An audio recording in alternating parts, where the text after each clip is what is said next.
بسم اللہ الرحمن الرحیم۔ السلام علیکم and welcome to amazing Urdu. پیش خدمت ہے آپ کے لیے عمران سیریز کی سلور جوبلی کہانی ہاٹ لائن کا نواں حصہ۔ تو چلیے سنتے ہیں۔ بڑا عجیب سا کیس ہے، ابھی تک ہمیں یہ بھی معلوم نہیں ہو سکا کہ اغوا شدہ سائنسدان آخر ہیں کہاں۔ کیپٹن حمید نے طارق صاحب کی طرف دیکھتے ہوئے کہا، سوائے کرنل فریدی کے وہ سب اس وقت ریڈ کالونی کی کوٹھی نمبر 101 میں بیٹھے ہوئے تھے۔ ہاٹ لائن کے ہیڈ کوارٹر سے نکلنے کے بعد کرنل فریدی نے انہیں یہاں بیچ دیا تھا اور خود کہیں چلا گیا تھا۔ میری زندگی کا بھی یہ پہلا کیس ہے کہ اتنا وقت گزرنے کے بعد بھی ہم سب اندھیرے میں ہیں۔ ریکا نے کہا، تم ٹھیک کہہ رہی ہو، ایسے خوار تو ہم پہلے کبھی بھی نہیں ہوئے۔ روزا نے کہا، اگر تم میری بات مان لو تو اور خوار ہونے سے بچ سکتے ہو۔ قاسم نے کہا، جی آپ بھی فرمائیے، آپ کی کون سی بات مانی جائے؟ کیپٹن حمید نے طنزیہ لہجے میں کہا، سالے کپتان وپتان، اگر تم میرے خالہ جات کی منت کر لو تو وہ تم کو بتا دے گا کہ شائنشتان کہاں ہے۔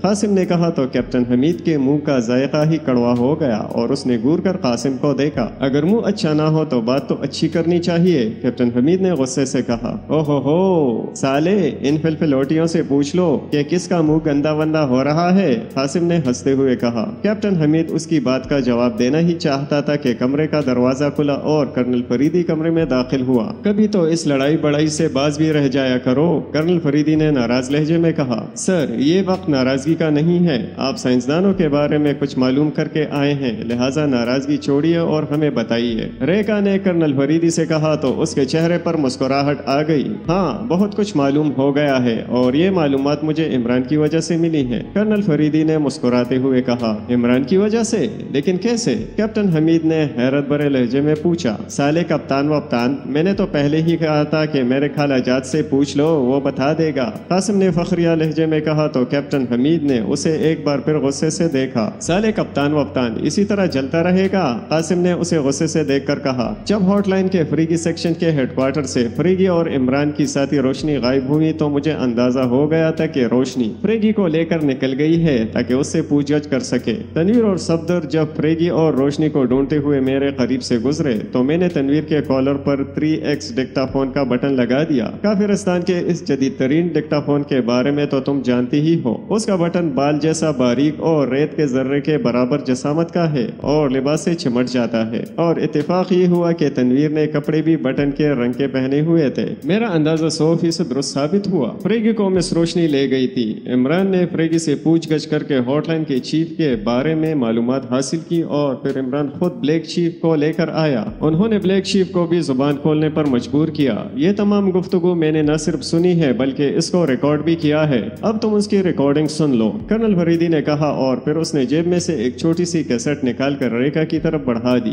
ریکا نے کیسٹ لی اور پھر وہ ایک چھوٹا سا کیسٹ پلیئر اٹھا کر لے آئی۔ اس کے ذریعے ان سب نے عمران اور اس کے ساتھیوں کی گفتگو سنی۔ شالما جنگل، یہ ہے کہاں؟ ریکارڈنگ سننے کے بعد کیپٹن حمید نے طارق صاحب کی طرف دیکھتے ہوئے کہا، شالما جنگل پر بھی بات کریں گے، پہلے میں اپنی حکومت کو اب تک کی رپورٹ دے دوں کیونکہ اس بار حکام نے تاکید کی ہے کہ انہیں ساتھ ساتھ رپورٹ بھی دی جائے، کرنل فریدی نے کہا اور پھر اس نے اپنا سیل فون نکال کر کافرستان بات کی اور بات کرنے کے بعد اس نے سیل فون واپس جیب میں رکھ لیا۔ اس کے بعد اس نے بھی سوالیہ انداز میں طارق صاحب کی طرف دیکھا۔ شالما جنگل انتہائی خطرناک ہے، اس تک پہنچنے کے لیے ہمیں کئی آدم خور قبائل سے گزرنا پڑے گا۔ ان جنگلوں میں صرف انسان ہی آدم خور نہیں بلکہ ان جنگلوں میں مکھیاں، چیونٹیاں، دیگر سینکڑوں حشرات اور درندے بھی آدم خور ہیں۔ ان جنگلات میں ایسی مکڑیاں بھی پائی جاتی ہیں جو گوشت خور ہونے کے ساتھ ساتھ انتہائی ذہین بھی ہوتی ہیں۔ وہ اپنے شکار کے سامنے نہیں آتی، جاگتے ہوئے شکار کے قریب نہیں آتی بلکہ اس کا تعاقب کرتی ہیں۔ انہیں شکار کی خوشبو سے ہی معلوم ہو جاتا ہے کہ شکار اب جاگ رہا ہے یا سو رہا ہے۔ یہ تقریباً شکار سے 2-3 فرلانگ کا فاصلہ رکھ کر ہی اس کا تعاقب کرتی ہیں۔ سرخ رنگ کی یہ مکڑیاں خاصی بڑی جسامت کی ہوتی ہیں اور عموماً یہ 5-6 کے گروپ بنا کر رہتی ہیں اور شکار کا تعاقب کرتی ہیں۔ ان کے ایک بار کاٹنے سے انسان یا جانور مکمل طور پر بے ہوش ہو جاتا ہے۔ بے ہوش ہونے کے بعد یہ اپنے شکار کا گوشت نوچ نوچ کر کھا جاتی ہیں۔ اس کے علاوہ یہاں ایسی بھیڑیں پائی جاتی ہیں جو عموماً زہریلے سانپوں کا شکار کرتی ہیں۔ سانپوں کے ساتھ ساتھ یہ انسانوں کی بھی دشمن ہے، ان کے کاٹنے سے بھی انسان بے ہوش ہو جاتا ہے اور پھر یہ اسے کھا جاتی ہیں۔ افریقہ کے گوشت خور درختوں کے بارے میں تو تم سب جانتی ہی ہو، نہ صرف انسان بلکہ ان کے قریب سے گھوڑا اور ہاتھی بھی گزرے تو یہ درخت اسے جکڑ لیتے ہیں اور جب ان کا شکار پنجر میں تبدیل ہو جاتا ہے تو پھر یہ اسے اسے چھوڑ دیتے ہیں۔ افریقہ کے وچ ڈاکٹروں کے بارے میں بھی تم نے سنا ہوا ہے، یہ بھی غیر افریقی انسانوں کے بہت بڑے دشمن ہیں۔ ان کے جادو ٹونے میں انسانی کھوپڑیاں استعمال ہوتی ہیں اور اپنے جادو ٹونے کے لیے یہ غیر افریقی انسانوں کا شکار کرتے ہیں۔ جنگلوں کے درمیان میں ہی بعض مقامات ایسے آ جاتے ہیں کہ درختوں کے جھنڈ ختم ہو جاتے ہیں اور سرسبز میدان دکھائی دینے لگتا ہے۔ خوبصورت ریشمی گھاس دکھائی دیتی ہے اور انسان کا دل چاہتا ہے کہ وہ اس گھاس پر لیٹ کر آرام کرے، لیکن اس گھاس میں لاکھوں کروڑوں کی تعداد میں زہریلی چونٹیاں ہوتی ہیں۔ وہ تو منٹوں میں ہی اپنے شکار کو ڈانچے میں تبدیل کر دیتی ہیں۔ میں مزید ان جنگلوں کے بارے میں کیا بتاؤں، بس اتنا سمجھ لو کہ ہر قدم پر موت منہ کھولے سامنے آ جاتی ہے۔ جب ہم ان جنگلوں میں داخل ہوں گے تو ہم پر مزید اسرار کھلیں گے، طارق صاحب نے طویل گفتگو کرتے ہوئے کہا۔ ان کی گفتگو سن کر اب سب کے رونگٹے کھڑے ہو گئے۔ اوف توبہ توبہ، اتنا خوفناک جنگل، تو کیا پھر ہم زندہ واپس نہیں آئیں گے؟ قاسم نے کہا۔ طارق انکل نے یہ تو بتایا ہی نہیں کہ جنگلی عورتیں ہاتھی جیسے مردوں کو پسند کرتی ہیں اور ان سے شادی کر کے انہیں ہمیشہ کے لیے اپنے پاس رکھ لیتی ہیں، کیپٹن حمید نے کہا۔ اچھا پھر تو ٹھیک میک ہے طارق انکل، اس جنگل سے زیادہ خوفناک ماحول تو سالی چپکلی بیگم نے گھر کا بنایا ہوا ہے۔ میں تو اس جنگل سے ڈرنے ورنے والا نہیں ہوں، قاسم نے بے خوفی کا اظہار کرتے ہوئے کہا۔ ان فطری دشمنوں کے علاوہ ہاٹ لائن یا وہ سپر باس بھی ہماری جان کے دشمن ہیں، جس کا ذکر بلیک چیف نے عمران کے سامنے کیا ہے۔ کرنل فریدی نے سنجیدہ لہجے میں کہا۔ سر یہ سپر باس کون ہو سکتا ہے؟ روزا نے پوچھا۔ حالات تو یہی بتا رہے ہیں کہ یہ خاص لوگ ہیں، سائنس میں بہت ایڈوانس ہے، وہ ہاٹ لائن جیسی باوسائل طاقتور اور انتہائی سیکرٹ تنظیم کو بھی ڈمی کے طور پر استعمال کر رہے تھے، اور نہ جانے انہوں نے کتنی تنظیمیں بنا رکھی ہوں گی اور کیا کیا سیٹ اپ بنائے ہوئے ہوں گے، کرنل فریدی نے کہا۔ یعنی آنے والا وقت ہمارے لیے انتہائی کٹھن اور خوفناک ہے، کیپٹن حمید نے کہا۔ بے شک، اور جیسا کہ طارق صاحب نے بتایا کہ اس سفر میں ہر قدم پر خوفناک موت نے ہمارا استقبال کرنا ہے، اور معلوم نہیں کہ وہ کس لمحے ہم میں سے کسی کا شکار کر لے، لہٰذا اگر کوئی یہاں سے واپس جانا چاہتا ہے تو اسے اجازت ہے، وہ جا سکتا ہے، کرنل فریدی نے سنجیدہ لہجے میں کہا۔ سر موت کی جانب یہ ہمارا پہلا سفر تو نہیں ہے، آپ کے ہمراہ ہم نے سینکڑوں نہیں تو درجنوں سفر ایسے کیے ہیں جہاں موت رقاصہ بن کر ہمارے ارد گرد رقص کرتی رہی ہے، اور بھگوان کی کرپا سے کبھی بھی ہمارے قدموں میں لرزش نہیں آئی۔ اور شہروں میں ہم کون سی محفوظ زندگی گزارتے ہیں، ہم تو ہر لمحہ موت کے سائے میں رہتے ہیں۔ ہماری فیلڈ ایسی ہے کہ کسی بھی وقت کوئی آندھی گولی ہمیں موت سے گلے ملا سکتی ہے۔ جب ہمارا ایک ایک لمحہ موت سے اٹکیلیاں کرتے ہوئے گزرتا ہے تو پھر اس موقع پر ہم بزدلی کا مظاہرہ کیسے کر سکتے ہیں؟ ہم آپ کے ساتھی ہیں، آپ پر ہم اعتماد کرتے ہیں، ہم بلا آپ کے اعتماد کو ٹھیس کیسے پہنچا سکتے ہیں؟ سریش نے نہایت ہی جذباتی لہجے میں کہا تو روزہ، ریکا اور حمید نے تالیاں بجا کر اس کی تائید کی۔ سر سریش کا کہنا کافی ہے یا آپ مزید بھی کچھ سننا پسند کریں گے؟ ریکا نے مسکراتے ہوئے زمانی انداز میں کہا۔ سریش کا کہا کافی ہے اور مجھے اپنے ساتھیوں پر فخر ہے، میرے دیش میں آپ جیسے لوگ موجود ہیں، اسی لیے میرا دیش بہت عظیم اور ہمیشہ عظیم رہے گا، کرنل فریدی نے بھی مسکراتے ہوئے کہا۔ قاسم تمہارا کیا پروگرام ہے، کیا تم ہمارے ساتھ چل رہے ہو؟ کیپٹن حمید نے قاسم کی طرف دیکھتے ہوئے کہا۔ سالے کپتان وپتان، میری تو جان ہر وقت اپنے کرنل ورنل پر قربان ہونے کے لیے تیار میار رہتی ہے، قاسم نے کیپٹن حمید کو آنکھیں دکھاتے ہوئے کہا تو کرنل فریدی نے اس کی طرف پیار سے دیکھا۔ طارق صاحب نے کچھ شاپنگ کرنی ہے، اسی لیے میں اور طارق صاحب بازار جا رہے ہیں، تم لوگ بھی تیاری کر لو، ہم کچھ ہی دیر میں شالما جنگل کی طرف روانہ ہو جائیں گے، کرنل فریدی نے کہا، اور پھر وہ اٹھ کھڑا ہوا۔ طارق صاحب بھی اس کے ساتھ ہی کھڑے ہو گئے اور پھر وہ دونوں کمرے سے باہر نکلتے چلے گئے۔ کرنل ڈیوڈ ایک کمرے میں سر جھکائے بیٹھا تھا، ٹینا اسے دشمنوں کی قید سے بچا لائی تھی، اسے تو اپنی موت کا یقین ہو گیا تھا اور اس نے اپنی آنکھیں بند بھی کر لی تھی، لیکن آخری لمحوں میں ٹینا وہاں پہنچ گئی تھی اور اس نے کرنل ڈیوڈ اور اپنے دو ساتھیوں کو بچا لیا تھا، البتہ ایک آدمی نیلسن مارا گیا تھا۔ وہاں سے واپس آنے کے بعد کرنل ڈیوڈ نے فوراً ہی اپنی رہائش بدل لی تھی، اس نے خود بھی نیا میک اپ کر لیا تھا اور ساتھیوں کو بھی میک اپ بدلنے کی ہدایت کر دی تھی، اور اب کرنل ڈیوڈ سوچ رہا تھا کہ کیا کرے، آگے بڑھنے کا کوئی بھی راستہ اسے نظر نہیں آ رہا تھا۔ سر جھکا کر بیٹھے ہوئے اسے نہ جانے کتنی دیر ہو گئی تھی کہ اچانک اس کی جیب میں سے میوزک کی آواز آنے لگی۔ یہ آواز سنتے ہی وہ بری طرح چونکا اور پھر اس نے جیب میں ہاتھ ڈال کر اپنا سیل فون نکال لیا۔ کرنل ڈیوڈ سپیکنگ، اس نے کال اوکے کا بٹن دبا کر سیٹ کان سے لگاتے ہوئے کہا، لارڈ میکالے بول رہا ہوں۔ دوسری طرف سے اسرائیلی صدر کے مشیر خاص کی آواز سنائی تھی۔ جی فرمائیے، کرنل ڈیوڈ نے خشک سے لہجے میں کہا، چونکہ وہ اس وقت پریشان تھا اسی لیے اسے لارڈ میکالے کی کال کا آنا اچھا نہیں لگا تھا۔ کرنل صاحب کیا رپورٹ ہے؟ دوسری दूसरी तरफ से लॉर्ड मिकाले ने पूछा, साबिका रिपोर्ट में आपको दे चुका हूँ, इसके बाद कोई नई पेशरफ्त नहीं हुई। कर्नल डेविड ने कहा, आप तो लेरवानी में ऐसे इत्मीनान से बैठे हुए हैं जैसे आप वहाँ सैर करने के लिए गए हों, जबकि दीगर एजेंटों ने साइंसदानों का क्लू भी हासिल कर लिया है। और सुन ले कि अगर साइंसदानों को उन्होंने हासिल कर लिया तो फिर सदले मुमलिकत आपका कोर्ट मार्शल करने में एक लम्हे की भी ताखीर नहीं करेंगे। अभी चंद लम्हे पहले ही मेरी उनसे बात हुई है, वो आप पर बहुत नाराज हैं। दूसरी तरफ से लॉर्ड मिकाले की तंजिया आवाज सुनाई दी। ओह, किसने क्लू हासिल किया है और आपको कैसे मालूम हुआ? कर्नल डेविड ने चौंकते हुए कहा। उसने लॉर्ड मिकाले के तंजिया लहजे को नजरअंदाज कर दिया था। पाकिशिया का इमरान आप सबसे ज्यादा तेज और ज़हीन है। अपनी इस जहानत की वजह से वो आप पर हमेशा हावी रहता है। साइंसदानों के बारे में भी उसने मालूमात हासिल की है। फिर ये मालूमात कर्नल फरीदी तक पहुंची। कर्नल फरीदी ने काफिरिस्तान रिपोर्ट दी है इमरान के हवाले के साथ ही, और काफिरिस्तान से ये रिपोर्ट हम तक भी पहुंच गई है। दूसरी तरफ से लॉर्ड मिकाले ने बदस्तूर तंजिया लहजे में कहा, ओह, कहाँ है ये साइंसदान? कर्नल डेविड ने तेज लहजे में कहा, लेरवानी के जंगलात में से एक जंगल है शालमा। इस जंगल में एक इमारत है। ये साइंसदान इस वक्त उस इमारत में मौजूद है।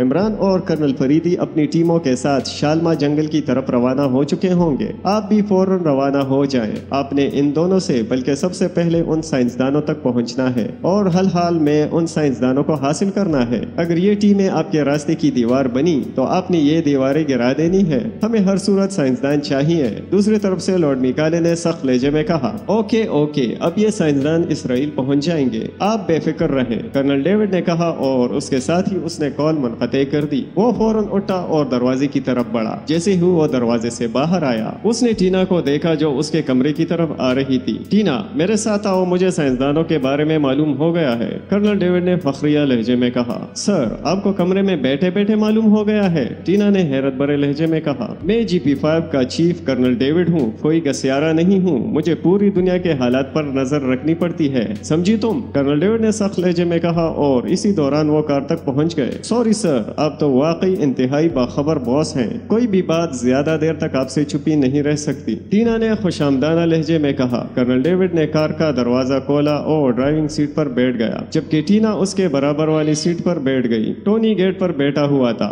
उसने कार को गेट की तरफ बढ़ते हुए देखा तो उसने गेट खोल दिया। कर्नल डेविड की कार सड़क पर आ गई। तकरीबन 15 मिनट की ड्राइविंग के बाद कर्नल डेविड ने कार एक मकान के सामने रोक दी। मकान पर नेम प्लेट लगी हुई थी जिस पर शालकाना लिखा हुआ था। कर्नल डेविड और टीना कार से नीचे उतर आए। कर्नल डेविड ने खुद ही दरवाजे पर दस्तक दी तो चंद लम्हों बाद दरवाजा खुला और एक उदेड़ उम्र आदमी बाहर आया। उसने कर्नल डेविड और टीना को गौर से देखा। तुम्हारा ही नाम शालकाना है? कर्नल डेविड ने उससे पूछा। लहजा उसका काफी नरम था। हाँ, मेरा ही नाम शालकाना है। तुम कौन हो? उस आदमी ने कर्नल डेविड से पूछा। मेरा नाम डेविड है और ये मेरी बीवी टीना। मैंने सुना है कि तुम लेरवानी के जंगलात के कीड़े हो। कर्नल डेविड ने पूछा। हाँ, तुमने ठीक सुना है, मैं लेरवानी के जंगलात के चप्पे चप्पे से वाकिफ हूँ। शालकाना ने कहा। तुम एक बहुत बड़ी रकम कमाना चाहते हो? कर्नल डेविड ने उसकी आंखों में देखते हुए पूछा। बहुत बड़ी रकम? कौन आदमी है जो रकम नहीं कमाना चाहेगा? बोलो, क्या काम करना होगा मुझे? तुम्हें शेर की चर्बी चाहिए, हाथी के दांत चाहिए, जंगली चमगादड़ों का खून चाहिए, उल्लू की आंखें, किसी जंगली इंसान की खोपड़ी या कोई जंगली औरत चाहिए?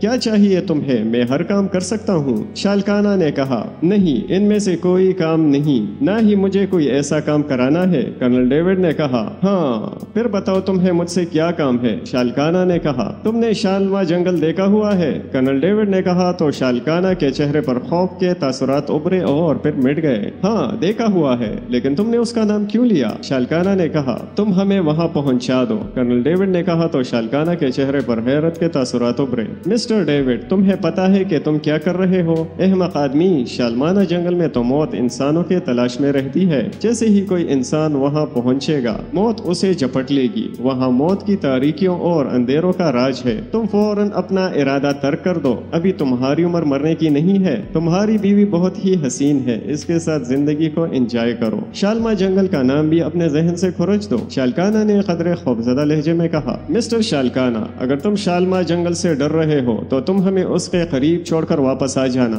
हम तुम्हें मुंह मांगी रकम देंगे। कर्नल डेविड ने इसकी बातों को नजरअंदाज करते हुए कहा। शालमा जंगल के करीब पहुंचना भी नामुमकिन है मिस्टर डेविड। आग के कई समंदर है जिन्हें अबूर करना पड़ता है। शालमा ने कहा। हम वो अबूर कर लेंगे। तुम्हारे लिए जहाँ तक मुमकिन हो सके हमें वहाँ तक पहुँचा दो। कर्नल डेविड ने कहा, आखिर तुम्हें ऐसी क्या मजबूरी है कि तुम मौत को इस तरह गले लगाना चाहते हो? शालकाना ने कहा, ये जानना तुम्हारे लिए जरूरी नहीं है, बस तुम इस रकम के बारे में सोचो जो तुम्हें मिलने वाली है। कर्नल डेविड ने कहा, तुम 5000 एकरीमी डॉलर दोगे मुझे? शालकाना ने सवालिया लहजे में कहा, मैं तुम्हें 10,000 एकरीमी डॉलर का चेक दे रहा हूँ, ये चेक तुम अपने अकाउंट में जमा करा दो। कर्नल डेविड ने कहा और उसके साथ ही उसने अपनी जेब से एक चेक बुक निकाल ली। ये चेक बुक अफ्रीका के सबसे बड़े बैंक की थी। कर्नल डेविड ने उस पर इंदराजात मुकम्मल किए और चेक शालकाना की तरफ बढ़ाया। शालकाना ने चेक लेकर उसे गौर से देखा। 10,000 एकरीमी डॉलर्स के लिए मैं कुछ भी कर सकता हूँ। ओके, मैं तुम्हें शालमाना जंगल के करीब पहुँचा दूंगा, इसके बाद तुम जानो और तुम्हारा काम। शालकाना ने चेक जेब में रखते हुए कहा, इस सफर में हमें जिस सामान की जरूरत पड़ सकती है तुम हमें इसकी लिस्ट बना दो, हम वो सामान खरीदते हैं, जबकि तुम ये चेक कैश करा लो या इसे अपने अकाउंट में जमा करा दो। हम आज ही शालमाना के जंगल की तरफ रवाना होंगे।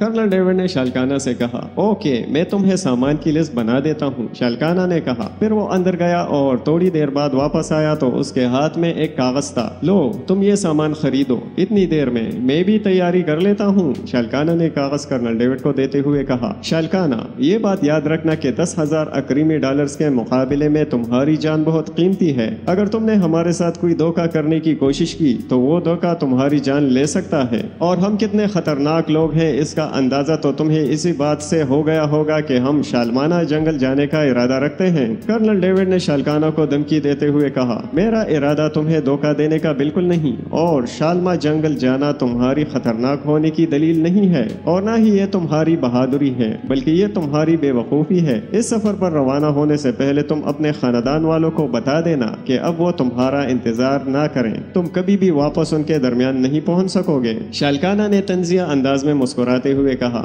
ओके ओके, तुम तैयारी करो, हम 1 घंटा बाद तुम्हें लेने आ जाएंगे। कर्नल डेविड ने कहा और फिर वो कार की तरफ मुड़ा। वो और टीना कार में बैठे और कार आगे बढ़ने लगी। तकरीबन 2 घंटों के बाद वो सब एक बड़ी जीप में बैठे हुए थे। जीप की ड्राइविंग सीट पर टोनी था और फ्रंट सीट पर कर्नल डेविड। जीप शहरी हदूद से निकलकर एक जंगल की तरफ बढ़ रही थी। उन सबके चेहरों पर तजस्सुस के तासुरात थे, जबकि शालकाना के चेहरे पर तंज दिखाई दे रहा था। प्यारे दोस्तों, आपसे गुजारिश है कि प्लीज हमारे चैनल को सब्सक्राइब करें और वीडियोस को अपने प्यारों के साथ शेयर और लाइक भी करें, ताकि हमारा चैनल आपकी मदद से मोनेटाइज हो सके। आपकी मेहरबानी होगी। सख्त कोशिश के बावजूद भी कर्नल जैद को अभी तक ये मालूम नहीं हो सका था कि साइंसदानों को लेरवानी में कहाँ लाया गया है। वो और उसके साथी मेकअप में थे और उन्होंने लेरवानी के तमाम होटल और क्लब देख लिए थे। टॉपगर ने अंडरवर्ल्ड को भी कंगाल डाला था, लेकिन वो अभी तक मुकम्मल अंधेरे में थे। इस वक्त कर्नल जैद और टॉपगर कमरे में बैठे हुए थे और इसी मसले पर सोच रहे थे।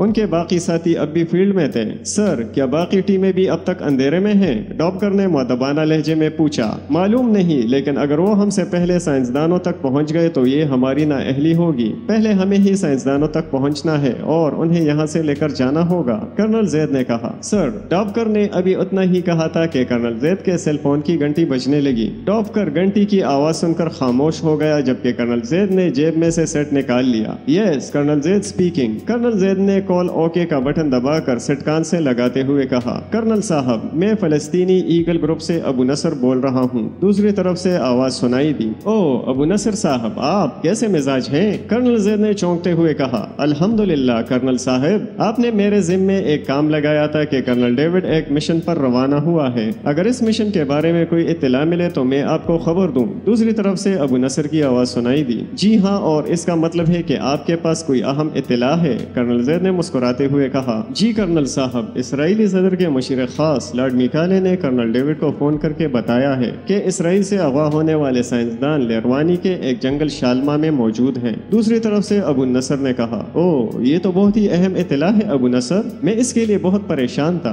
कर्नल जैद ने कहा, कर्नल साहब, जैसे ही हमें ये इत्तला मिली है हम आप तक पहुंचा रहे हैं। अगर कोई और खिदमत हो तो वो भी बता दें। दूसरी तरफ से अबू नसर ने पुरखलूस लहजे में कहा, शुक्रिया अबू नसर साहब, आप ये बताएं कि क्या आपने ये इत्तला पाकिस्तान के इमरान साहब صاحب को भी दी है? कर्नल जैद ने कहा, कर्नल साहब, ऐसे मामलात में इमरान साहब बहुत एडवांस हैं। शालमाना जंगल के बारे में सबसे पहले उन्होंने ही मालूमात हासिल की हैं। उनसे ये मालूमात काफिरिस्तान के कर्नल फरीदी तक पहुंची हैं। कर्नल फरीदी ने जब ये रिपोर्ट अपने हुक्काम को दी है तो फिर वहाँ से ये रिपोर्ट इसराइल तक पहुंच गई है और लॉर्ड मिकाले ने कर्नल डेविड को फोन करके ये इत्तला दी है। लॉर्ड मिकाले का फोन हमने सुना है और आपको इत्तला दे रहे हैं। दूसरी तरफ से अबू नसर की आवाज सुनाई दी तो कर्नल जैद ने एक तवील सांस लिया। अबू नसर साहब, आपने अली इमरान के बारे में बिल्कुल ठीक कहा है। ओके, आपका शुक्रिया, आपने हमारी मदद की है। कर्नल जैद ने अबू नसर का शुक्रिया अदा करते हुए कहा, आप हमारे भाई हैं कर्नल साहब, आपके काम आना हमारा फर्ज है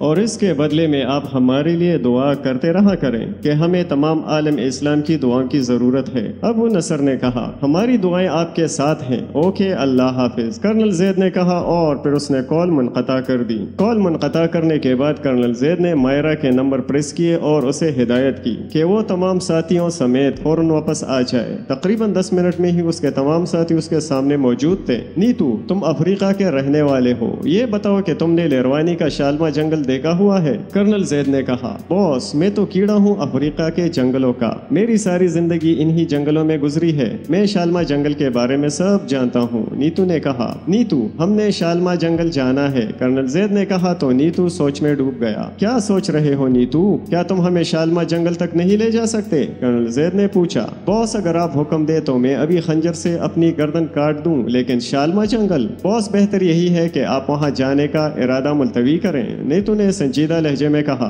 क्यों नीतू, क्या है उस शालमा जंगल में? तुम तो बहुत ही परेशान हो गए हो, मायरा ने पूछा। मादाम, मैं अपनी वजह से परेशान नहीं हुआ, मुझे तो आप लोगों की फिक्र परेशान कर रही है। नीतू, बताओ तो सही, उस जंगल में है क्या? पुलिस कमिश्नर साइम ने पूछा। साहब, आप जानते हैं कि अफ्रीका के इसरार दुनिया भर में मशहूर हैं और लेरवानी के जंगलात इन्हीं इसरार का मरकज है। शालमा जंगल तक किसी इंसान का जिंदा पहुंच जाना मुमकिन नहीं, हर कदम पर मौत के जाल हैं। मौत के खूनी पंजे इंसान को दबोचने के लिए जगह जगह मौजूद हैं। दरख्त, झाड़ियाँ, दरिंदे, शिदात वहशी, विच डॉक्टर्स, दलदले बदरू हैं। मौत ने उन सब का रूप धारा हुआ है। इंसान एक दो दुश्मनों से बच भी सकता है, लेकिन इन सब से तो नहीं बच सकता। नीतू ने निहायत ही खौफनाक लहजे में कहा। नीतू, जब हम घर से चले थे ना, तो ये सब बातें मेरे जहन में थी और ये बातें मैंने अपने साथियों से डिस्कस भी की थी, लेकिन हम सब में से कोई भी मौत से खौफजदा नहीं है। नीतू, हम मौत से आंखें मिलाने वाले और मौत के पंजे में पंजा डालने वाले लोग हैं। मौत किसी भी रूप में आ जाए हम डरते नहीं और जो मकसद घर से लेकर निकलते हैं उसी मकसद को पूरा किए बगैर वापस नहीं पलटते, चाहे हमें मौत गले ही क्यों ना लगा ले। कर्नल जैद ने ठोस लहजे में कहा।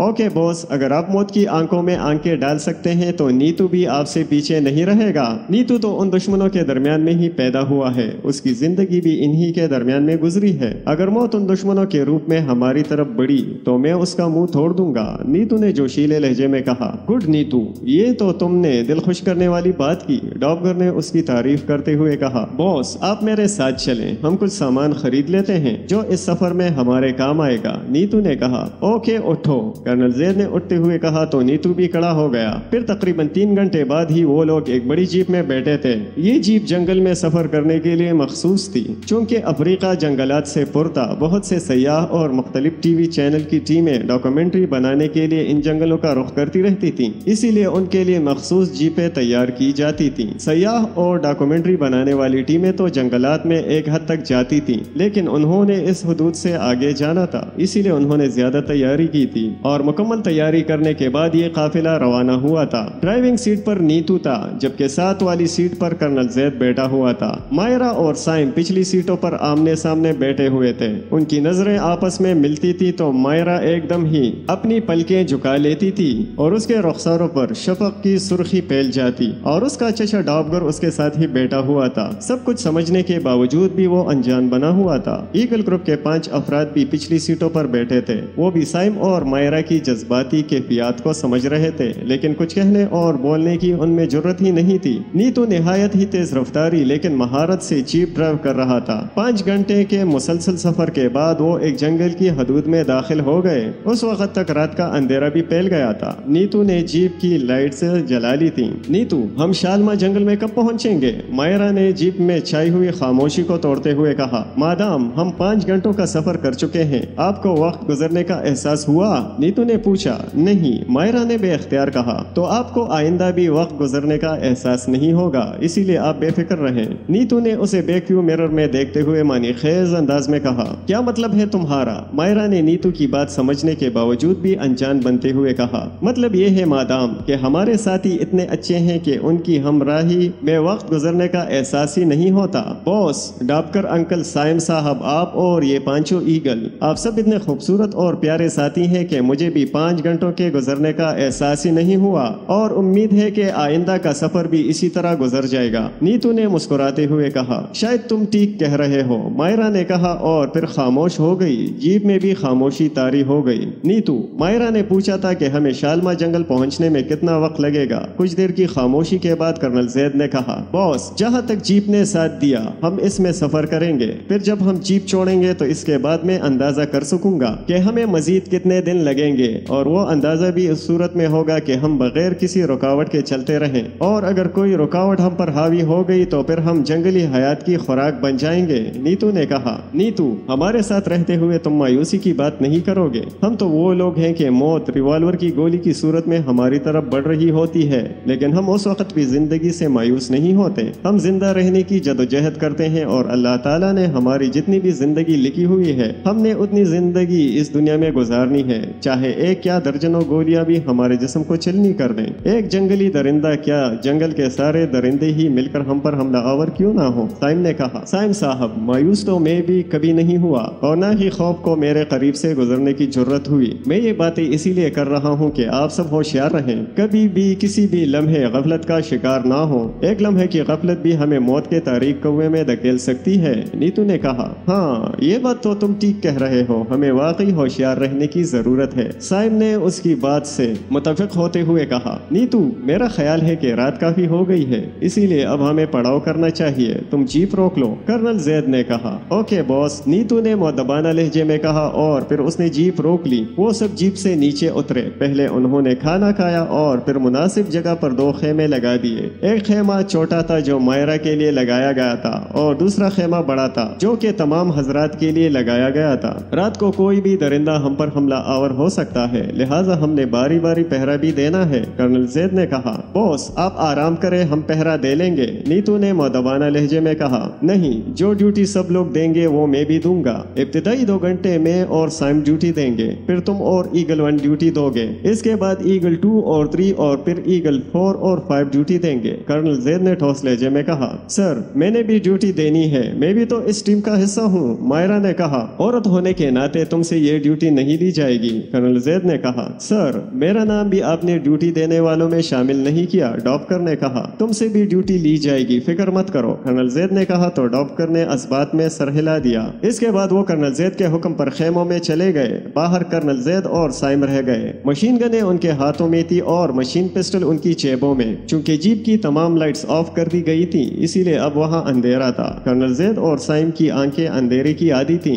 اسی لیے انہیں دھندلا دھندلا دکھائی دے رہا تھا۔ وہ دونوں خاموش تھے، اسی لیے اس خاموشی میں ان کی آواز دور تک جا سکتی تھی، اور ان کی آواز سے خیموں میں سوئے ہوئے ان کے ساتھی بھی ڈسٹرب ہو سکتے تھے۔ وہ اپنے ساتھیوں کی نیند خراب نہیں کرنا چاہتے تھے، وہ خطرناک سفر میں تھے اور ضروری تھا کہ وہ نیند پوری کر لیں۔ سائم بیٹھے بیٹھے خیالوں میں گم ہو چکا تھا۔ ان جنگلوں کا جو نقشہ نیتو نے کھینچا تھا، اس کے مطابق تو یہ ان کی زندگی کا آخری سفر ثابت ہو سکتا تھا۔ کیا وہ ان جنگلات کے اسراروں میں ہمیشہ ہمیشہ کے لیے گم ہو جائیں گے؟ سائم نے سوچا۔ مائرہ نے صرف ایک ہی نظر میں اس کے دل میں جگہ بنا لی تھی، اور وہ اراڈان سے یہاں تک صرف اسی کے بارے میں سوچتا رہا تھا۔ اسے دیکھ کر مائرہ کا پل کے جھکا لینا، اس کے رخساروں کا سرخ ہو جانا ظاہر کر رہا تھا کہ وہ بھی سائم کی محبت میں ڈوب چکی ہے۔ کیا ان کی محبت ان کے ساتھ انہی جنگلوں میں دم توڑ دے گی؟ کیا وہ اب واپس اپنی سرزمین پر نہیں جا سکیں گے، اپنے پیارے وطن اور اپنے پیارے لوگوں کو نہیں دیکھ سکیں گے؟ سائم انہی خیالات میں گم تھا کہ اسے حرکت سی محسوس ہوئی۔ وہ ایک دم ہی چونکا اور اس نے سامنے دیکھا۔ کرنل زید نے ایک سانپ کو گردن سے پکڑا ہوا تھا۔ سانپ کم از کم 8 فٹ لمبا اور موٹا بھی خاصا تھا۔ سانپ کرنل زید کے بازو پر لپٹا ہوا تھا اور بار بار اپنا منہ کھول کر اپنی سرخ زبان نکال رہا تھا۔ سانپ کرنل زید کے بازو پر زور لگا رہا تھا، جبکہ کرنل زید اس کی گردن پر زور لگا رہا تھا۔ سر، میں اس کے سر پر مشین گن کا دستہ مارتا ہوں، سائم نے کرنل زید سے کہا، اور پھر اس نے زور سے سانپ کے سر پر مشین گن کا دستہ مارا، مگر کرنل زید کا ہاتھ محفوظ رہا، جبکہ سانپ کے سر پر سخت چوٹ لگی۔ تکلیف کی وجہ سے سانپ نے اپنا منہ کھولا تو तो साइम ने मशीन गन की नाल उसके मुंह में दे दी और फिर उसने जेब में से मशीन पिस्टल निकाल कर उसके सर पर ज़रब लगा दी। साम के सर से खून जारी हो गया और कर्नल जैद के बाजू पर उसकी गिरफ्त ढीली पड़ गई, लेकिन अभी भी उसकी गर्दन छोड़ना उनके लिए खतरनाक हो सकता था क्योंकि जख्मी होने के बावजूद वो अभी भी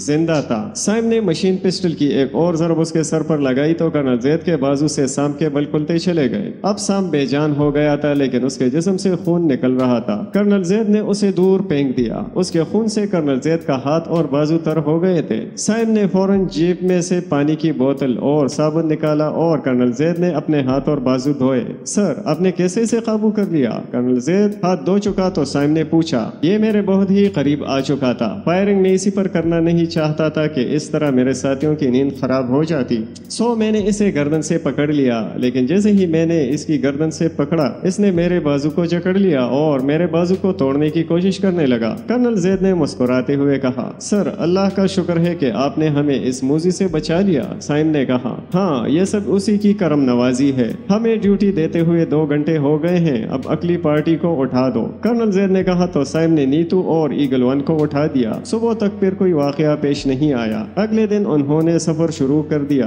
तो जीप 3 घंटे ही उनका साथ दे सकी। आगे का सफर जीप पर नामुमकिन था, चुनांचे उन्होंने जीप को वहीं छोड़ा और सामान उठाकर पैदल आगे बढ़ने लगे। बॉस, अब हम कबीला शकाकू की हदूद में दाखिल होने वाले हैं। मैं कोशिश करूंगा कि हम इस कबीले के किसी फर्द का सामना किए बगैर इस कबीले से निकल जाएं, क्योंकि ये कबीला आदमखोर है। ये लोग मर्दों को सूरज देवता के नाम पर कुर्बान कर देते हैं और गोरी औरत को कैदी बना लेते हैं। गोरी औरत से सबसे पहले सरदार शादी करता है, फिर सरदार के खास अफराद और उसके बाद बारी बारी वो कबीले के तमाम मर्दों की बीवी बनती है। फिर जब उसके यहाँ बच्चा पैदा होता है तो 40 दिन के बच्चे को सूरज देवता पर कुर्बान कर दिया जाता है और बच्चे की कुर्बानी के बाद औरत को भी कुर्बान कर दिया जाता है। नीतू ने बड़ी तफसील के साथ शकाकू कबीले के बारे में बताया तो मायरा के चेहरे की रंगत जर्द पड़ गई। मायरा, तुम क्यों परेशान हो रही हो? हम तुम्हारे साथ हैं। हमारी जिंदगी में तुम पर आंच नहीं आ सकती और अगर किसी मौका पर हमने महसूस किया कि हम इतने मजबूर हो गए हैं कि तुम्हारा दिफा नहीं कर सकते तो हम अपने हाथों से तुम्हें गोली मार देंगे, लिहाजा तुम फिक्र ना करो। डॉक्टर ने मायरा को तसल्ली देते हुए कहा,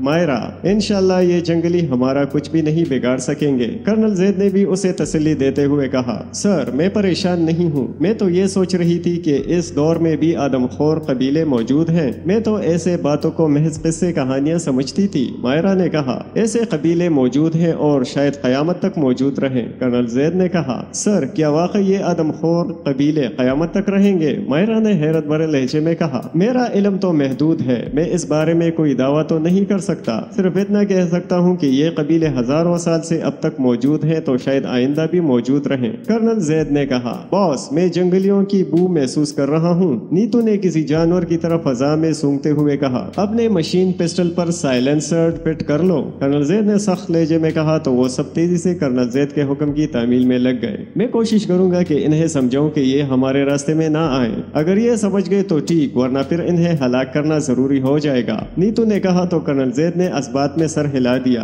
वो मजीद 8-10 कदम आगे चले होंगे कि चंद तीर उनके करीब से गुजर गए और फिर तकरीबन 25-30 जंगली उनके सामने आ गए। उनके हाथों में नेज़े और तीर कमान थे और वो इतने सारे लोगों को देखकर खुशी से अपनी मखसूस जुबान में नारे लगा रहे थे। उन्होंने आनन फानन उनके गिर्द घेरा डाल दिया। कर्नल जैद ने चूंकि अपने साथियों को फायर न करने का इशारा किया था, इसलिए उसके साथी खामोश खड़े थे। मैं दशाम कबीले का प्रिंस हूँ और ये मेरे मेहमान हैं। नीतू ने अफ्रीकी जुबान में जंगलियों से कहा, जदीद दुनिया के इंसान और जंगलियों के मेहमान, ये कैसे हो सकता है? एक जंगली ने तंजिया लहजे में कहा, अब ऐसा हो रहा है। नीतू ने जवाब दिया, यानी तुम जंगली रिवायात को तोड़ रहे हो। अब इन गोरों के साथ साथ तुम्हें भी सजा मिलेगी। हम तुम्हें भी पकड़कर अपने सरदार के सामने पेश करेंगे। उस जंगली ने वसीले लहजे में कहा, यानी तुम दशाम कबीले से दुश्मनी चाहते हो, इसका अंजाम तुम जानते हो? नीतू ने भी वसीले लहजे में कहा, जो जंगली भी जंगल की रिवायात तोड़ेगा उसका इबरतनाक अंजाम होगा। जंगली ने कहा, एक बार फिर सोच लो, कहीं तुम्हारा सरदार ही तुम्हें इबरतनाक अंजाम से दो चार न कर दे। नीतू ने कहा, इन जदीद दुनिया के इंसानों के साथ साथ हमें तुम्हारी बू भी आ रही थी, इसीलिए हमने तुम पर फौरी हमला नहीं किया, वरना तुम सब अब तक हमारे जाल में फंसे बेबसी की तस्वीर बने हुए होते और अब तुम मुझे धमकियां दे रहे हो।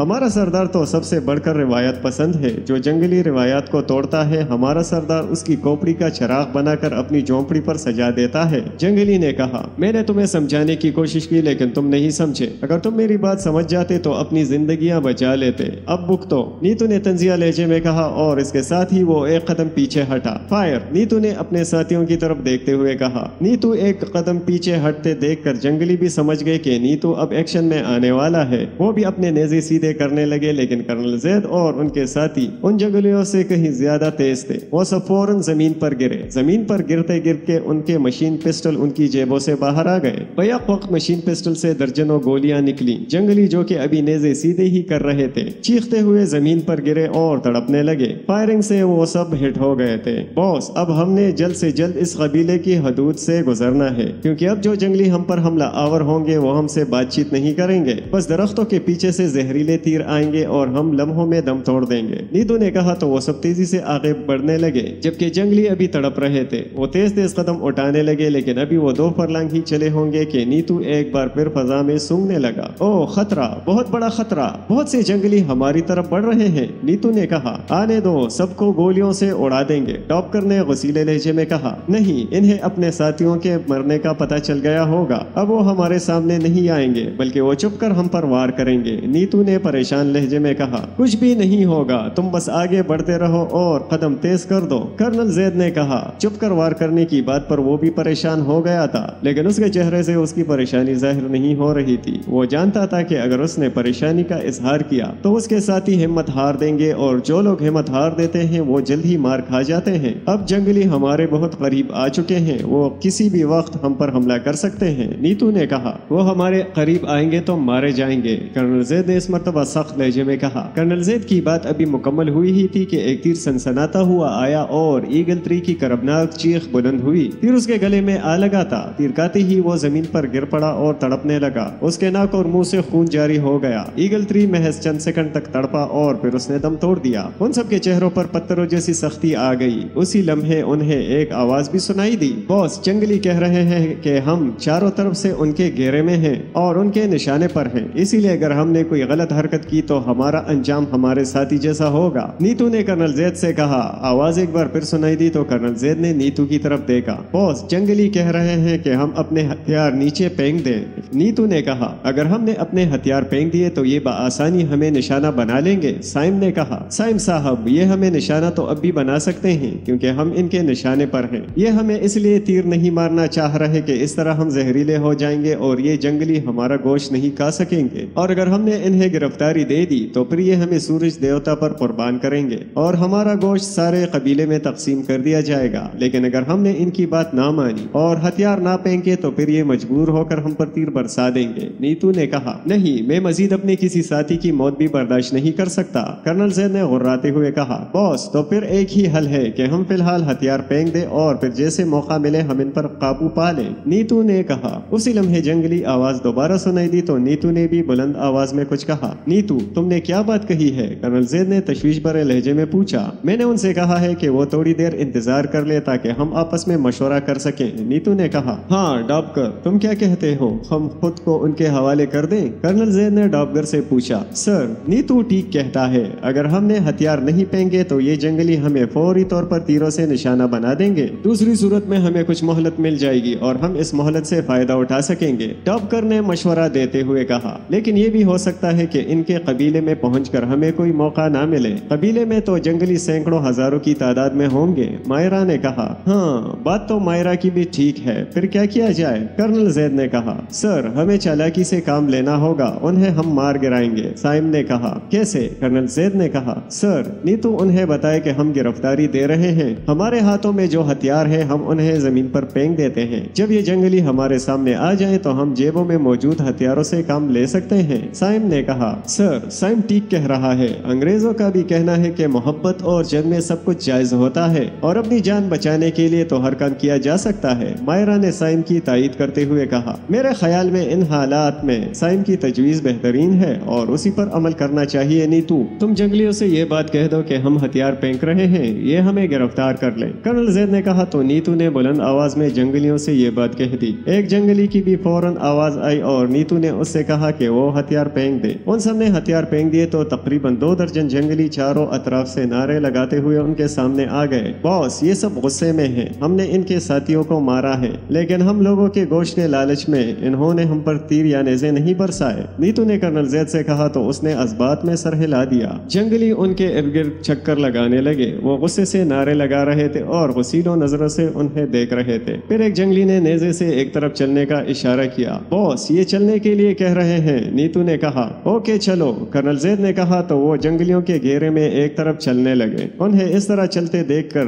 جنگلی کچھ مطمئن ہو گئے۔ نیتو، اب ان کا کوئی ساتھی چھپا ہوا تو نہیں ہوگا؟ 15-20 قدم چلنے کے بعد کرنل زید نے پوچھا۔ نہیں باس، اب اس بات کا امکان تو نہیں ہے، نیتو نے کہا تو کرنل زید نے اس بات میں سر ہلا دیا۔ ایکشن۔ تقریباً 5-6 قدم چلنے کے بعد کرنل زید نے اچانک کہا تو اس کے ساتھی پہلے سے ہی اس کے حکم کے لیے تیار بیٹھے تھے، لہٰذا جیسے ہی انہیں حکم ملا وہ سب برق رفتاری سے زمین پر لیٹ گئے۔ اسی دوران انہوں نے جیب سے ریوالور بھی نکال لیا اور پورا جنگل ایک دم دھماکوں سے گونج اٹھا، کیونکہ وہ پہلے مشین پسٹل استعمال کر رہے تھے اور انہوں نے مشین پسٹل پر سائلنسر فٹ کیے تھے۔ ریوالور پر وہ سائلنسر فٹ نہیں کر سکتے تھے، لیکن اس وقت ریوالور کا فوری استعمال کی مجبوری تھی۔ 1 سیکنڈ سے بھی کم وقت میں انہوں نے 2 درجن کے قریب جنگلیوں کو نشانہ بنا لیا۔ باس، اب قبیلہ شاکو کی حدود ختم ہونے والی ہے، ہمیں جلد سے جلد ان حدود سے نکلنا ہوگا۔ اب یہ جنگلی گوشت کا لالچ بھی نہیں کریں گے اور ہمارا خاتمہ کر دیں گے، نیتو نے تیز لہجے میں کہا تو وہ سب دوڑنے لگے۔ سامان کے بیگ کے ساتھ انہیں دوڑنے میں دقت تو ہو رہی تھی، لیکن وہ دوڑ رہے تھے۔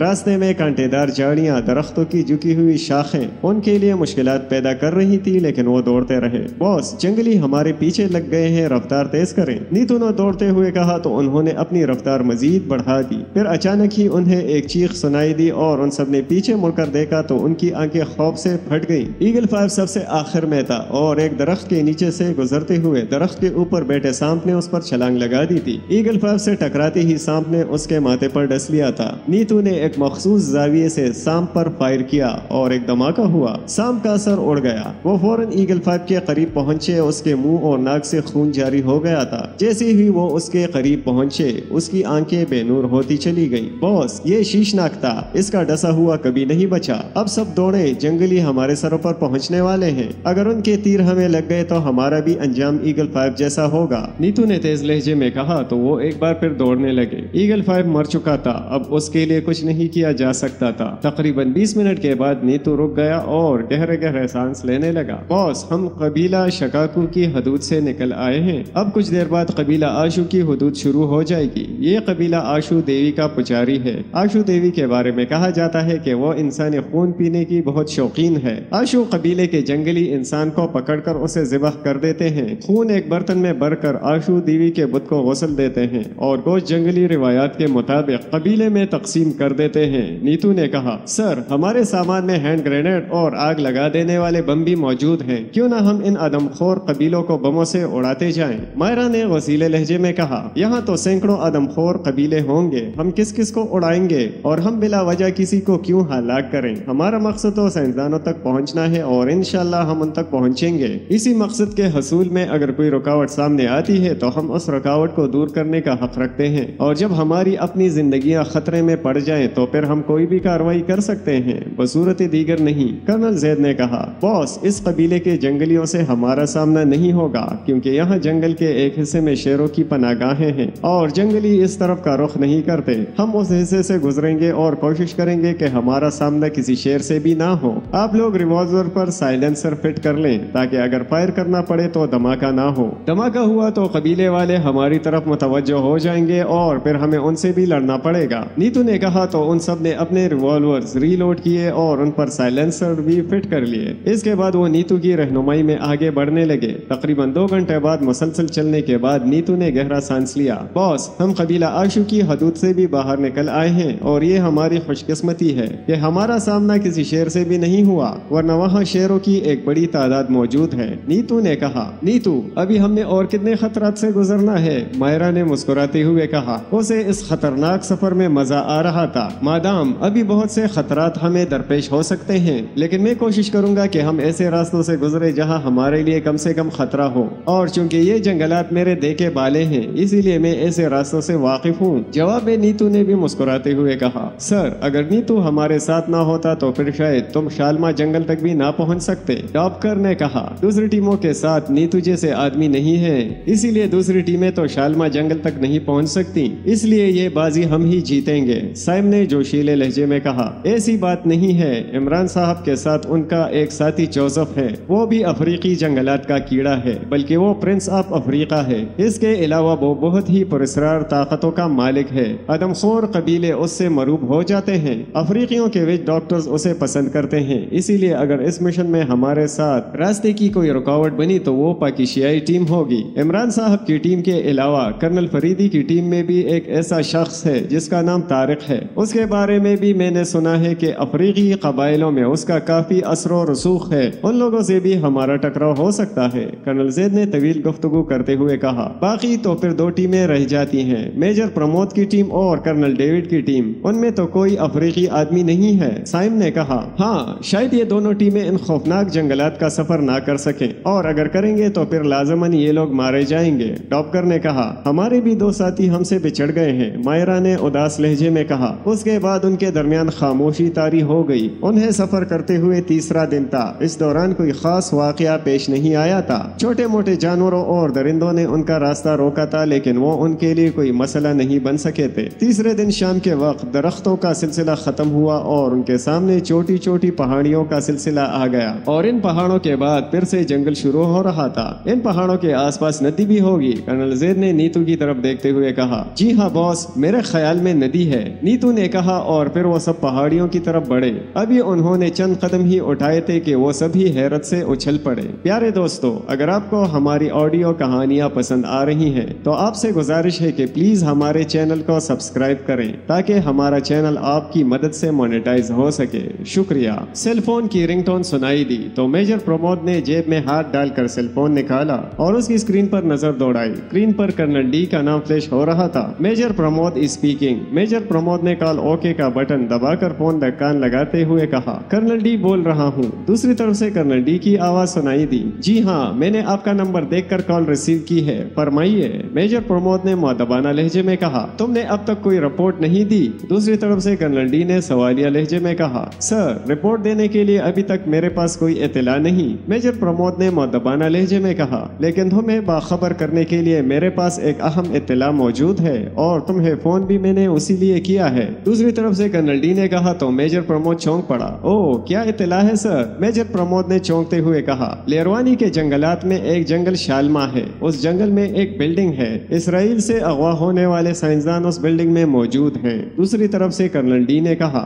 او، شالما جنگل، میں نے یہ نام سنا ہوا ہے سر، یہ جنگل انتہائی خطرناک ہونے کے ساتھ ساتھ انتہائی خوفناک بھی ہے، اس جنگل تک پہنچنا کافی مشکل ہے۔ میجر پرمود نے کہا، اس جنگل تک پہنچنا مشکل ہے تو پھر تم واپس آ جاؤ۔ کرنل ڈی نے تنزیہ لہجے میں کہا، آپ کو تو معلوم ہے سر کہ میں کام بھی وہی کرتا ہوں جو مشکل ہوتا ہے، اور افریقہ کا نام سن کر تو مجھے پہلے ہی اندازہ ہو گیا تھا کہ سائنسدانوں کو بجائے کسی شہر میں رکھنے کی کسی ایسے جنگل میں رکھا گیا ہوگا جہاں تک انسانوں کی پہنچ ناممکن سمجھی جاتی ہوگی۔ بہرحال آپ یہ بتائیں کہ آپ کو یہ اطلاع کہاں سے ملی ہے کہ سائنسدان شالما جنگل میں ہیں؟ میجر پرمود نے پوچھا۔ اس کے بارے میں معلومات عمران نے حاصل کی ہیں، اور عمران سے یہ معلومات کسی طرح کرنل فریدی تک پہنچی۔ کچھ دیر پہلے کرنل فریدی نے اپنے حکام کو رپورٹ دی ہے، اور کافرستان سے یہ معلومات مجھ تک بھی پہنچ گئی ہیں، اور تم یہ بات جانتے ہو کہ کافرستان سے معلومات کس طرح مجھ تک پہنچائی جاتی ہیں۔ دوسری طرف سے کرنل ڈی کی آواز سنائی دی، اوکے کرنل صاحب، اب میں جانوں اور شالما جنگل جانے، آپ بے فکر ہو جائیں۔ میجر پرمود نے کہا، تمہاری وجہ سے میں پہلے ہی بے فکر رہتا ہوں، اوکے، اللہ حافظ۔ دوسری طرف سے کرنل ڈی نے کہا، اور اس کے بعد کال منقطع ہو گئی۔ میجر پرمود نے تمثیلہ کے نمبرز پریس کیے۔ Hello, Tamseela speaking. Call receive ہونے پر دوسری طرف سے تمثیلہ کی آواز سنائی دی، تمثیلہ، تم بھی واپس پہنچ جاؤ اور باقی ساتھیوں کو بھی واپس بلا لو، میں ایک ضروری کام کے سلسلے میں کہیں جا رہا ہوں، کچھ ہی دیر میں واپس آ جاؤں گا۔ کیا ہوا؟ کیا کوئی اہم معلومات مل گئی ہیں؟ دوسری طرف سے تمثیلہ نے پوچھا۔ تم لوگ واپس آ جاؤ، پھر تم سے تفصیل سے باتیں ہوں گی، میجر پرمود نے کہا، اور اس کے ساتھ ہی اس نے کال کاٹ دی۔ اس کے بعد وہ اٹھ کر کمرے سے باہر آ گیا۔ یہاں ان کے پاس 2 کاریں تھیں اور دونوں کاریں اس کے ساتھی لے گئے تھے، اس لیے وہ باہر سڑک پر آیا اور پھر اس نے ایک ٹیکسی کو رکنے کا اشارہ کیا۔ ٹیکسی اس کے قریب آ کر رکی تو وہ ٹیکسی میں بیٹھ گیا۔ سن اسٹریٹ چلو، میجر پرمود نے ڈرائیور سے کہا تو ڈرائیور نے ٹیکسی آگے بڑھائی، اور پھر تقریباً 10 منٹ بعد اس نے ٹیکسی روک دی۔ سر، سن اسٹریٹ آ گئی ہے، ٹیکسی ڈرائیور نے اسے بیک میرر میں دیکھتے ہوئے کہا۔ تھینک یو، میجر پرمود نے کہا۔ پھر وہ ٹیکسی سے نیچے اترا اور اس نے کرائے کے ساتھ ساتھ ڈرائیور کو ٹپ पी दी। ड्राइवर ने उसका शुक्रिया अदा किया और फिर टैक्सी आगे बढ़ गई, जबकि मेजर प्रमोद मेन स्ट्रीट में आ गया। उस स्ट्रीट में दोनों जानिब घर थे और दरवाजों पर नंबर दर्ज थे। 19 नंबर के घर के दरवाजे पर मेजर प्रमोद रुक गया और फिर उसने दरवाजे पर दस्तक दी। चंद लम्हों बाद दरवाजा खुला और एक अफ्रीकी बाहर निकल आया। उसने गौर से मेजर प्रमोद को देखा और फिर उसकी आंखों में शनासाई की चमक उभरी और उसने मेजर प्रमोद को गले से लगा लिया। ओ प्रमोद, मेरे मोहसिन, तुम मेरे वतन में, आओ आओ, उस आदमी ने गर्मजोशी से कहा और मेजर प्रमोद का हाथ पकड़कर उसे अपने घर में ले आया। शामू, कैसे हो तुम? मेजर प्रमोद ने उससे पूछा। मैं बिल्कुल ठीक हूँ, ठहरो, मैं अपनी बीवी को भी बुलाता हूँ, उस आदमी ने कहा और फिर उसने जोर से अपनी बीवी को आवाज दी। चंद लम्हों बाद एक मोटी सी अफ्रीकी औरत ड्राइंग रूम में आ गई। बेगम, ये प्रमोद है, ये बल्गारिया से आया है और अफ्रीका की तरह बल्गारिया का जादू भी दुनिया भर में मशहूर है। मैं पिछले साल एक आमिल से मिलने के लिए बल्गारिया गया था, लेकिन वो आमिल मर चुका था, तो एक और आमिल ने मुझे पकड़ लिया। उसे अपने एक अमल के लिए किसी अफ्रीकी इंसान की खोपड़ी चाहिए थी। बस मेरे मरने का वक्त करीब ही था कि इस प्रमोद ने मुझे बचा लिया। वहाँ बल्गारिया में पेश आने वाले हालात वाकयात मुझे अब भी याद आते हैं तो मैं खौफजदा हो जाता हूँ। उस अफ्रीकी आदमी शामू ने अपनी बीवी से मेजर प्रमोद का तारुफ कराते हुए कहा। हाँ, मुझे याद है, तुमने ये सब बातें मुझे बताई थी। शामू की बीवी ने कहा। अच्छा, अब तुम जाओ और प्रमोद के लिए पलों का रस लेकर आ जाओ, शामू ने कहा तो उसकी बीवी उठकर चली गई। शामू, तुमने जिक्र किया था कि लेरवानी के जंगलात बहुत ही खतरनाक हैं, खास तौर पर तुमने शालमा जंगल का भी जिक्र किया था,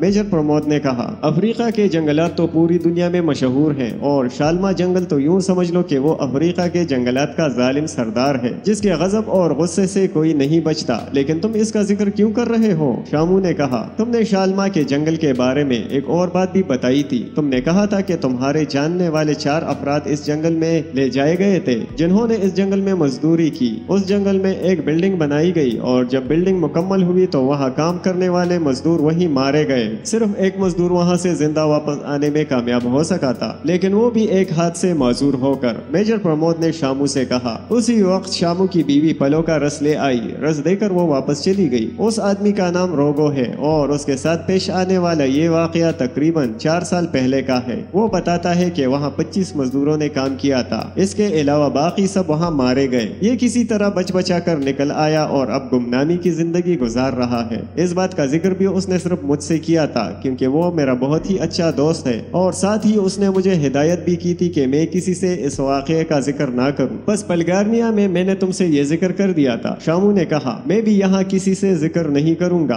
तुम मुझे उस रोगो से मिलवाओ, मेजर प्रमोद ने कहा। अगर तुम शालमा जंगल जाने का इरादा करके आए हो तो मेरा मशवरा है कि तुम अपना इरादा तर्क कर दो, शामू ने मेजर प्रमोद को मशवरा देते हुए कहा। हाँ, मैं शालमा जंगल जाने का इरादा करके आया हूँ, तुम बस मुझे उस रोगो से मिला दो, मैं उससे चंद मालूमात लेना चाहता हूँ, मेजर प्रमोद ने कहा। एक दोस्त होने की हैसियत से मैं तुम्हें मशवरा दे सकता था, मानना ना मानना तुम्हारा काम है। रोगो इसी स्ट्रीट में रहता है, आओ मैं तुम्हें उससे मिलवाता हूँ, शामू ने कहा और फिर वो उठ खड़ा हुआ। 5 घर छोड़कर छठे घर के दरवाजे पर शामू ने दस्तक दी। अरे शामू, तुम आओ आओ अंदर आ जाओ, दरवाजा खोलने वाले ने कहा और फिर वो उसके साथ एक कमरे में आ गए। मैंने तुम्हें बताया था ना कि बल्गारिया में मेरा एक मोहसिन रहता है, ये वही है और इसका नाम प्रमोद है, शामू ने मेजर प्रमोद का तारुफ रोगो से कराते हुए कहा। बड़ी खुशी हुई जनाब आपसे मिलकर, रोगो ने मेजर प्रमोद से मुसाफिहा करते हुए कहा। मैं सोच रहा हूँ कि अल्लाह के हर काम में कोई ना कोई मसलहत जरूर होती है। पिछले साल एक छोटा सा वाकया पेश आया और मैं उसे भूल गया, आज एक काम के सिलसिले में याद आ गया, मेजर प्रमोद ने मुस्कुराते हुए कहा। सर आप हुक्म करें, आपकी खातिर तो हम अपनी जान कुर्बान कर सकते हैं, रोगो ने कहा। रोगो,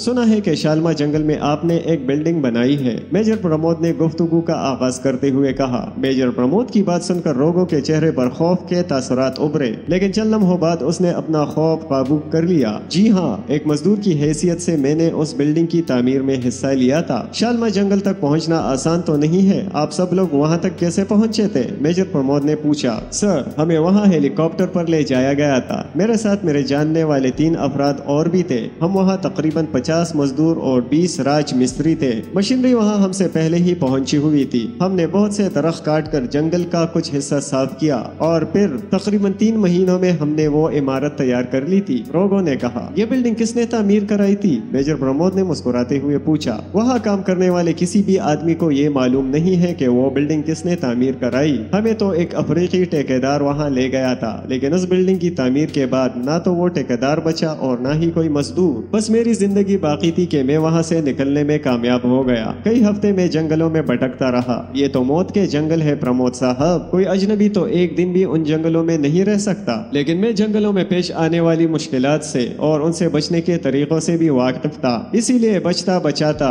وہاں سے آ گیا۔ ایک دن مجھے ایک سامنے بازو پر ڈس لیا۔ مجھے اپنی جان بچانے کے لیے فوری طور پر خود ہی اپنا بازو کاٹنا پڑا۔ میں جنگلی جڑی بوٹیوں سے واقف تھا، اسی لیے میں نے زخم پر جنگلی جڑی بوٹیاں لگائی تو میرا خون رک گیا اور چند دنوں میں زخم بھی ٹھیک ہو گیا۔ اگر میں جڑی بوٹیوں سے واقف نہ ہوتا تو زیادہ خون بہ جانے یا زخم خراب ہو جانے کی وجہ سے مر ہی جاتا، روگو نے تفصیل بتاتے ہوئے کہا۔ روگو، شالما جنگل تک جانے کے راستے آپ کو یاد تو ہوں گے، میجر پرمود نے کہا۔ سر، میں پہلے سے ہی ان جنگلات سے کافی حد تک واقف تھا، اور اس سفر میں تو میں نے ان جنگلوں میں موت سے آنکھ مچولی کھیلی ہے، میں ان راستوں کو کبھی نہیں بلا سکتا، روگو نے کہا۔ روگو، شالما جنگل میں آپ نے جو بلڈنگ بنائی ہے، میں نے اپنے کچھ ساتھیوں سمیت وہاں تک جانا ہے، میجر پرمود نے کہا تو روگو نے اسے ایسے دیکھا جیسے میجر پرمود پاگل ہو گیا ہو۔ سر، یہ خیال ہی دل و دماغ سے نکال دیں، وہاں تک پہنچنا ممکن ہی نہیں ہے، روگو نے کہا۔ روگو، دنیا میں کوئی کام بھی ناممکن نہیں ہوتا، بس ہمت اور حوصلے کی ضرورت ہوتی ہے۔ جسے تم ناممکن کہہ رہے ہو، وہاں تک صرف تم ہی نہیں بلکہ تمہارے ساتھ تقریباً 70 آدمی اور بھی پہنچے،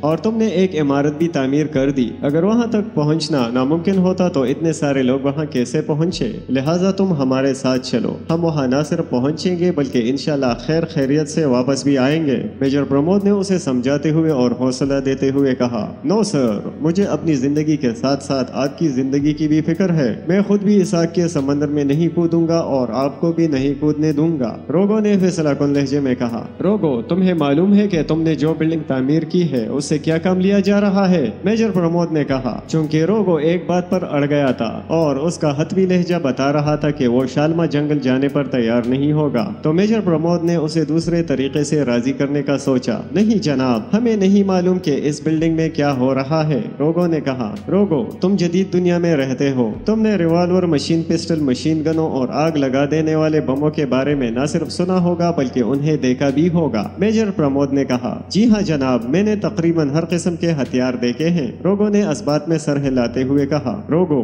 وہ بلڈنگ دراصل فیکٹری ہے، اس میں ایسے بم تیار کیے جا رہے ہیں کہ ایک بم 100 کلومیٹر کے علاقے میں بھی آگ لگا سکتا ہے، اور یہ بم اسی لیے بنائے جا رہے ہیں کہ براعظم افریقہ اور براعظم ایشیا کو نیست نابود کر دیا جائے، ان دونوں براعظموں کو مکمل طور پر جلا دیا جائے، اسی لیے ہم اس فیکٹری کو تباہ کرنے کا ارادہ لے کر آئے ہیں اور ہم اس ارادے سے باز نہیں رہ سکتے، تم ہمارا ساتھ دو یا نہ دو، ہم نے اس بلڈنگ تک ضرور جانا ہے اور اسے تباہ کرنا ہے، میجر پرمود نے نہایت ہی جذباتی لہجے میں کہا۔ پرمود، یہ بات تم نے پہلے مجھے کیوں نہیں بتائی؟ میں بھی ان جنگلات کے بارے میں بہت کچھ جانتا ہوں، عمل کرنے کے لیے دور دراز کے جنگلوں میں ہی جانا پڑتا ہے، تم فکر نہ کرو، میں تمہارے ساتھ چلتا ہوں، ہم کسی نہ کسی طرح شالما جنگل پہنچ ہی جائیں گے، شامو نے میجر پرمود کی بات سن کر جذباتی لہجے میں کہا۔ یہ حقیقت جان کر تو میں بھی پیچھے نہیں رہ سکتا، اوکے سر، میں آپ کے ساتھ ہوں، اب موت آتی ہے تو بے شک آتی رہے، روگو نے جذباتی ہوتے ہوئے کہا۔ مجھے یقین تھا کہ تم ہمارا ساتھ دو گے، میجر پرمود نے کہا، کیونکہ اس کی بنائی ہوئی کہانی اتنی جاندار نہیں تھی، لیکن اس کے سامنے دو ایسے انسان بیٹھے ہوئے تھے جو بنیادی طور پر جنگلی تھے، زیادہ سوچ بچار کرنا اور کسی بات کی گہرائی میں جانا ان کی فطرت میں نہیں تھا، اس لیے انہوں نے فوراً ہی میجر پرمود کی بات پر یقین کر لیا اور اب وہ مرنے پر بھی تیار تھے۔ سر، اب دیر نہ کریں اور فوراً روانہ ہو چلیں، روگو نے بے چین لہجے میں کہا۔ ہم فوراً ہی روانہ ہو رہے ہیں، لیکن پہلے ہمیں اس خطرناک سفر کی تیاری بھی تو کرنی ہے، پہلے ہم اس سامان کی لسٹ بنا لیتے ہیں جس کی ہمیں ضرورت پڑ سکتی ہے، اس کے بعد وہ سامان خریدتے ہیں اور روانہ ہو جاتے ہیں، میجر پرمود نے کہا تو روگو نے اس بات کے انداز میں سر ہلایا، پھر روگو نے سامان بتا دیا، میجر پرمود نے لسٹ بنائی اور اس کے بعد انہوں نے جا کر سامان خریدا۔ شام ہونے میں ابھی 3 گھنٹے باقی تھے کہ یہ قافلہ لیروانی سے روانہ ہوا، جنگل میں سفر کرنے کے لیے انہوں نے مخصوص جیپ خریدی تھی، وائٹ شارک ڈرائیونگ سیٹ پر تھا جبکہ روگو اس کے ساتھ فرنٹ سیٹ پر بیٹھا ہوا تھا، باقی افراد اور سامان جیپ کے پچھلے حصے میں تھے۔ 2 گھنٹوں کے تیز سفر کے بعد وہ لیروانی کی شہری حدود سے نکل کر جنگل کی حدود میں داخل ہو گئے، مزید 2 گھنٹے گزرنے کے بعد سفر جاری رکھنا مشکل ہو گیا تو انہوں نے جیپ روک لی اور خیمے لگا دیے گئے۔ شامو انکل، آپ کے ہوتے ہوئے افریقہ کے وچ ڈاکٹرز تو ہمیں نقصان نہیں پہنچائیں گے، تمثیلہ نے کہا۔ وہ کیوں بیٹی؟ شامو نے کہا، ہمارے ہاں کہتے ہیں کہ بینز बेंस की बहन होती है तो आप भी विच डॉक्टर हैं। विच डॉक्टर आपका लिहाज तो करेंगे ना? तमसीला ने मुस्कुराते हुए कहा। बेंस की बहन होती होगी, लेकिन विच डॉक्टर का भाई नहीं होता, और मैं तो वैसे भी छोटा सा आमिल हूँ, मुकम्मल विच डॉक्टर नहीं हूँ। जवाब में शामू ने मुस्कुराते हुए कहा। अब सोने का क्या प्रोग्राम है? व्हाइट शार्क ने मेजर प्रमोद की तरफ देखते हुए कहा। हम यहाँ सोने की तलाश में तो नहीं आए भाई, लाटूश ने लहजे में हैरत पैदा करते हुए कहा। प्रमोद और लाटूश को सोने की जरूरत नहीं है, लिहाजा सारी रात यही पहरे पर रहेंगे, व्हाइट शार्क ने कहा। अरे बाप रे, तुम नींद वाले सोने की बात कर रहे हो? मैं तो समझा तुम गोल्ड की बात कर रहे हो, लाटूश ने बौखलाए हुए अंदाज में कहा। हम 8 अफराद हैं, अगर हम 2-2 के 4 ग्रुप बना ले और हर ग्रुप 3 घंटे की ड्यूटी दे तो रोजाना 2 ग्रुप्स की बारी होगी, यूं किसी की नींद भी डिस्टर्ब ना होगी और हम सब इत्मीनान से सो भी सकेंगे, मेजर प्रमोद ने कहा। निकाह से पहले तो मैं तमसीला भाभी के साथ तुम्हें अकेला नहीं छोड़ूंगा, लाटूश ने कहा। ओके, तमसीला के साथ तुम ग्रुप बना लो, मेजर प्रमोद ने कंधे उचकाते हुए कहा। अरे बाप रे, ये भी नहीं हो सकता। ओके भाई, तमसीला भाभी का ग्रुप तुम्हारे साथ ही ठीक है, लाटूश ने तेज लहजे में कहा, और मेजर प्रमोद मुस्कुराने लगा। उस रात पहली ड्यूटी मेजर प्रमोद और तमसीला ने ही दी। सुबह नाश्ते के बाद उनका सफर दोबारा शुरू हो गया। कुछ सफर के बाद उन्होंने जीप छोड़ दी क्योंकि जीप में सफर दुश्वार हो गया था। दौरान सफर उनके साथ छोटे छोटे कई वाकयात पेश आए। एक बार 18-20 जंगलियों ने भी उन्हें घेर लिया, लेकिन शामू ने अपनी शोबदाबाजी दिखाई तो वो सब खौफजदा हो गए। शामू ने उन्हें भगा दिया। तीसरे दिन अभी शाम होने में कुछ वक्त बाकी था कि उनके सामने छोटी छोटी पहाड़ियां आ गई। पहाड़ियों के दामन में एक चश्मा भी था। उन्होंने फैसला किया कि वो यहाँ कुछ देर आराम करें, फिर नहाकर ताज़ा दम हो और इसके बाद सफर दोबारा शुरू कर दें। ये फैसला करने के बाद उन्होंने सामान रखा और जमीन पर बैठ गए। यहाँ ठंडी ठंडी हवा चल रही थी। उन्हें यहाँ बैठकर बहुत सुकून मिल रहा था। अगर चंद खुश्क लकड़ियाँ जमा कर ली जाएं तो मैं तुम सबको गर्मा गर्म मजेदार मुशबारी कावा पिला सकती हूँ, तमसीला ने कहा। तमसीला भाभी, आपने तो हमारे दिल की बात कह दी, व्हाइट शार्क ने मुस्कुराते हुए कहा। बस यूँ समझ ले कि आपकी बात से जंगल में मंगल हो गया, लाटूश ने भी मुस्कुराते हुए कहा। मैं और तौफीक लकड़ियाँ जमा कर आते हैं, कैप्टन नवाजिश ने कहा। तुमने रोजा अफ्तार कर लिया, तमसीला ने कहा तो कैप्टन नवाजिश हैरान हो गया।